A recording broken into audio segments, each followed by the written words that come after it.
Sobat Sehat, selamat tahun baru 2023. Saya berharap bahwa kita semua selalu berada dalam keadaan kesehatan yang baik dan kebahagiaan.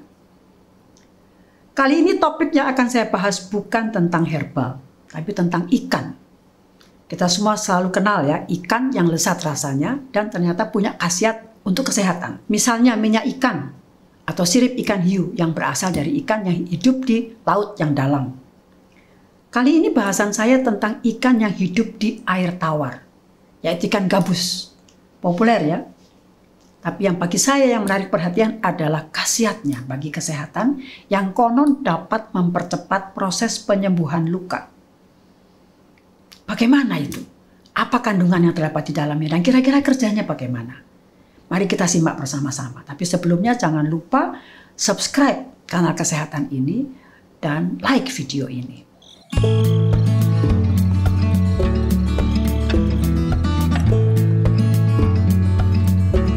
Ikan gabus bernama ilmiah Channa striata, suku Canidae. Konon berasal dari kawasan Asia Timur dan Asia Tenggara. Pada saat ini berkembang biak dengan sangat baik di banyak negara termasuk Indonesia, Malaysia, Filipina, India. Hidup di air tawar, di kolam, rawa, danau, dan termasuk kelompok hewan karnivora. Artinya apa? Mengkonsumsi daging, yaitu daging cacing, ikan kecil, udang. Bagaimana dengan pemakaian secara tradisional atau turun-temurun? Nah ini, masyarakat Tiongkok, Malaysia terutama yang hidup di kawasan Asia Tenggara itu sangat meyakini berdasarkan pengalaman akan khasiat dari konsumsi ikan gabus bagi percepatan proses penyembuhan luka pasca operasi. Ini berarti termasuk operasi pada wanita yang melahirkan dengan cara sesaria atau seksio sesarian. Selain itu, dapat sebagai sumber energi, terutama bagi orang-orang yang kehabisan energi akibat penyakit yang lama diderita atau penyakit yang terlalu berat diderita, dan juga sudah pasti adalah bagi ibu pasca melahirkan yang kehabisan energi. Bahkan ada informasi wanita melahirkan dengan cara sesarian yang mengkonsumsi ekstrak ikan gabus itu akan dapat mengendalikan rasa nyeri dan menghilangkan dengan mudah trauma atau rasa tidak nyaman yang dialaminya. Lalu apa saja kandungan komponen-komponen ikan gabus? Apakah sama dengan herbal? Banyak studi yang sudah dilakukan, baik pada file atau daging ikan, pada lendir ikan, dan pada sel telur.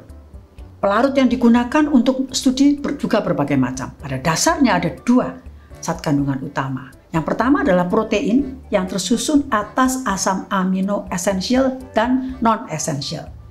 Asam amino esensial itu perlu sekali untuk diasup manusia, karena tubuh manusia memang tidak bisa menghasilkan asam amino esensial.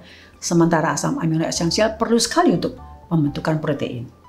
Contoh asam amino yang terdapat atau terkandung pada ikan gabus adalah glisin, lisin, arginin, leusin, isoleusin, asam aspartat. Yang kedua adalah asam lemak. Ini adalah asam lemak dari jenis tidak jenuh, tunggal, atau ganda. Contoh adalah omega 6, omega 9. Ada pula penelitian yang menemukan omega 3, asam palmitat, dan ada vitamin A. Ada asam arachidonat.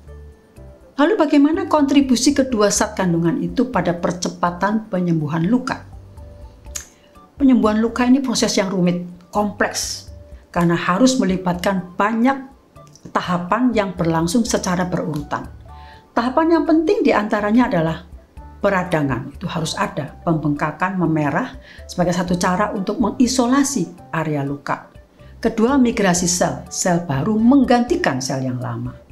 Proses angiogenesis, pembentukan pembuluh darah yang akan mengangkut oksigen yang diperlukan untuk pembentukan sel-sel baru. Pembentukan kolagen, yaitu protein yang bentuknya seperti serabut yang penting untuk pembentukan jaringan ikat, termasuk jaringan pada kulit. Yang terakhir, reepitelisasi, pembentukan sel-sel epitel penutup luka. Nah, dari rangkaian ini, glisin, salah satu asam amino yang sangat besar peranannya pada pembentukan kolagen.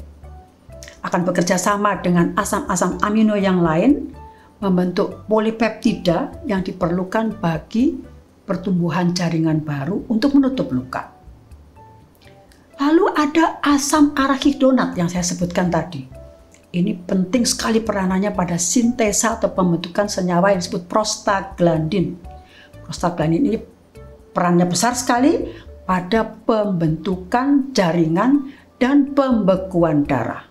Bahkan ada studi yang dilakukan oleh peneliti-peneliti India, Malaysia, Indonesia yang menyebutkan bahwa prostaglandin ini besar sekali perannya pada reduksi atau pengurangan rasa nyeri dan radang. Ada studi yang menarik tentang peran prostaglandin juga, yaitu studi yang dilakukan pada wanita sehabis melahirkan dengan cara operasi sesar atau seksio sesarian. Itu ternyata terjadi percepatan kontraksi uterusnya kembali kepada keadaan normal. Dan diduga keras ini berkaitan erat dengan kerja dari senyawa prostaglandin. Tapi ada dua hal penting yang harus saya sebutkan. Dampak positif dari konsumsi ikan gabus untuk percepatan penyembuhan luka, yaitu yang disebut dengan tensile strength dan cosmetic outcome. Tensile strength itu artinya begini, luka menjadi tidak mudah robek karena kuat. Kemudian cosmetic outcome artinya luka yang sembuh itu sembuhnya dalam keadaan baik. Jadi tidak banyak keloid atau kerutan-kerutan yang menunjukkan penampakan yang kurang baik.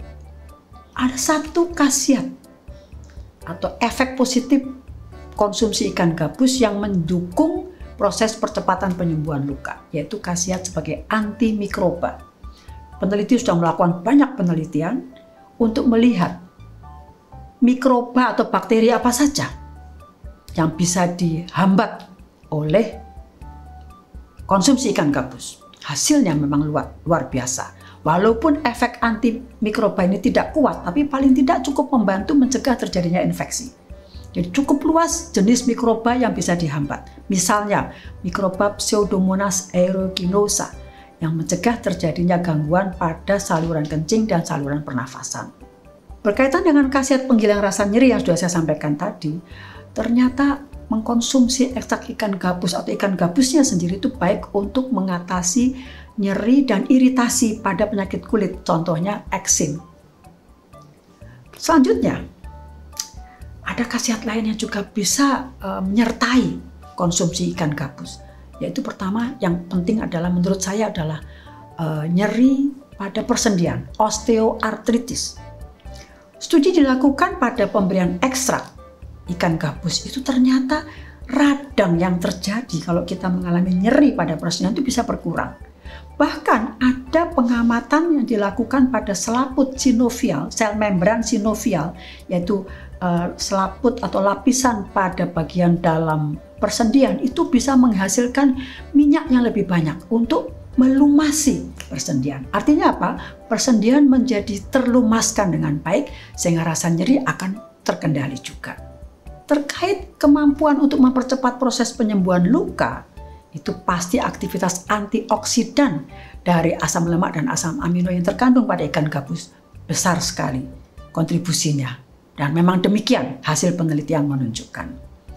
Ada efek yang menarik perhatian saya juga, yaitu efek pada kardiologi, jantung dan pembuluh darah.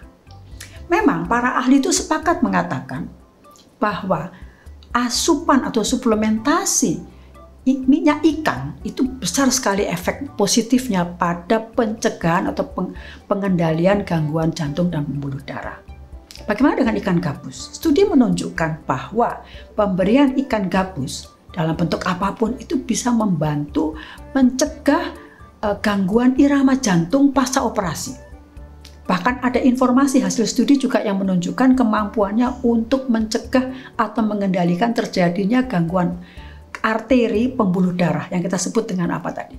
Coronary artery disease, penyakit jantung koroner.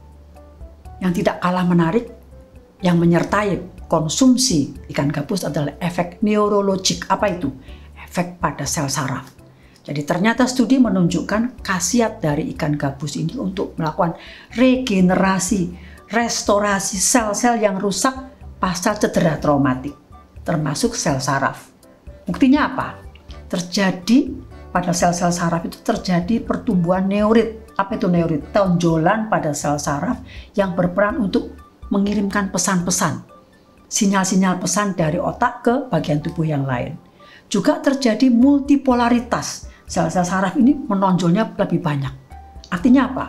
Pekerjaan dari sel saraf itu menjadi lebih optimal. Cedera traumatik yang saya maksudkan adalah cedera otak akibat trauma yang keras, mendadak. Misalnya akibat benturan keras pada kepala atau kecelakaan yang mendadak, misalnya kecelakaan mobil. Bagaimana mengaplikasikan ikan gabus? Pertama pasti dengan konsumsi langsung daging ikan gabus dalam jumlah yang cukup saja, tidak berlebihan. Selain itu juga ada sudah produk-produk ekstrak ikan gabus yang dimasukkan dalam kapsul. Pilih saja produk yang bermutu baik dan ikuti aturan pakai. Juga ada ekstrak yang dibentuk spray atau krim yang dengan sendirinya akan mempermudah penggunaannya karena bisa langsung dioleskan pada luka yang akan diobati. Sobat sehat, jangan pernah mengabaikan penyembuhan luka. Proses penyembuhan luka sangat ditentukan oleh keadaan kesehatan orang secara umum dan faktor genetik. Luka yang tidak sembuh dengan cepat akan menyebabkan keadaan kronis dan berpeluang menyebabkan terjadinya infeksi. Seperti yang saya sampaikan tadi, ikan gabus memberikan fasilitas proses penyembuhan luka yang cepat, lebih cepat karena kandungan protein dan lemak. Proses penyembuhan luka di sini termasuk juga penyembuhan luka pada wanita pasca melahirkan. Nah, di samping itu, seperti yang sudah saya uraikan tadi, konsumsi ikan gabus juga sangat baik sebagai sumber energi untuk meringankan nyeri pada persendian, untuk kesehatan jantung dan pembuluh darah, dan kesehatan sel saraf otak. Oleh karena itu, konsumsilah ikan gabus dalam berbagai bentuk, termasuk produk, disertai pola hidup sehat. Demikian, semoga bermanfaat. Stay healthy, salam sehat.